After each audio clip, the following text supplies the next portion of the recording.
आज आम रामकृष्ण आसचु खोर्धा पूर्व साइड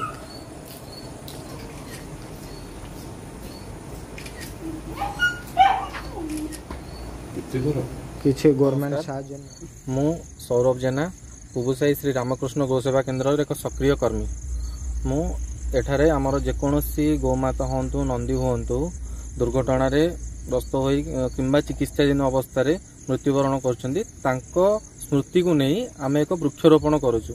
जेतोटी नंदी मरुंच कि गोमाता मरुंच नाम अनुसार गोटे गोटे गछ लगुच ए जगार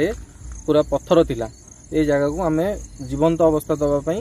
प्रयास करुचु एठार आम एबे अति कम 185 रु 200 गछ लगिगला आम चाहूँ ए जगह को आम पूरा सबुजमय करूँ तेणुक आम चाहूँ आपण मैंने भी आसतु आमको सहयोग करूँ आमर ये नंदी एबे भी आमर ये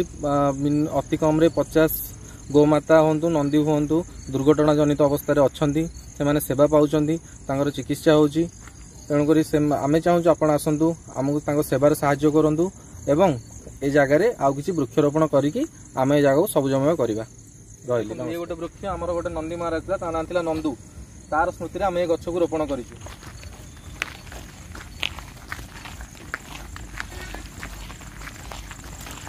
गोटे दुर्घटना जनित बाछुरी आसाला 6 मास ता ना था बातु ता ना वृक्षटी रोपण हो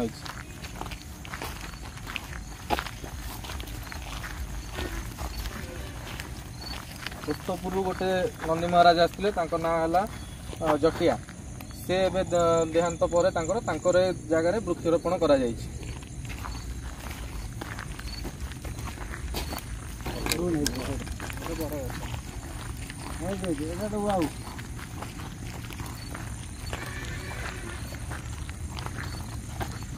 सुनाखेल गोटे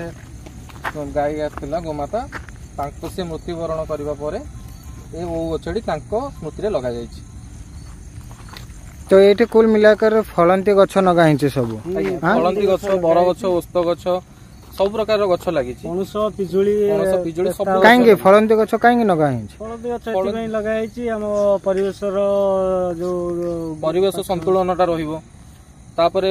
बर गछ ओस्त गछ ए गछ गुडे भी लागि देवदारू गछ भी लागि जेहेतु हमर जंगलटा भी पाखे रहउछि जंगलटा हमर पशु पक्षी माने भी आछुंदी एठी की बुलिया पे प्राय पाखरे मयूर माने भी आछुंदी बुलिया पे बाहाडा होइडा सेपेटा जामुकोली पेस्ता बादाम और पिजुली गछ और गछ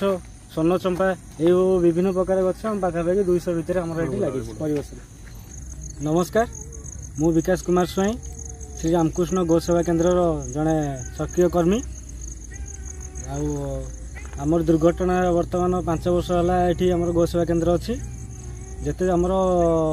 रास्ता कड़े दुर्घटना होती नंदी हूँ गोमाता हूँ आमर ये ट्रिटमेंट पे आसती ट्रिटमेंट पर जो मैंने प्राण त्याग कर दिखती गोमाता हूँ कि नंदी हूँ से गोटे गोटे गछ आम गात खोलिकी ये लगे जो गछ मैंने जो गाँव भी एक्सीडेंट है कि ये मैंने आसिले से गछ को नामकरण कराई से गछटा को सही गाँव रोटे नंदी एक्सीडेंट है से गछटी की नामकरण कराऊँ देखो यही जो बर्तमान गोटे गछ लगी ये गछटी हूँ कृष्णचूड़ा यहाँ आमर सुनाखेल गोटे ग्राम रू आसला बर्तमान से गाँव नंदीटी आम एक्सीडेंट अभाव ये चिकित्सा किसी दिन मस 1.5 मास प्राण त्याग करते बर्तमान तार ये गछटी बर्तमान लगी गछटी बर्तमान ये आम पाखे 185 ରୁ 200 बर्तमान गछ आम बर्तमान लगी यही बर्तमान प्रयासटी बर्तमान एवं आरंभ होती बर्तमान आमर ये लक्ष्य अच्छी आग को प्रत्येक ग्राम जो आमर खाली जगह थी से आम वृक्षरोपण कर संकल्प बर्तमान आम श्री रामकृष्ण गौसेवा केन्द्र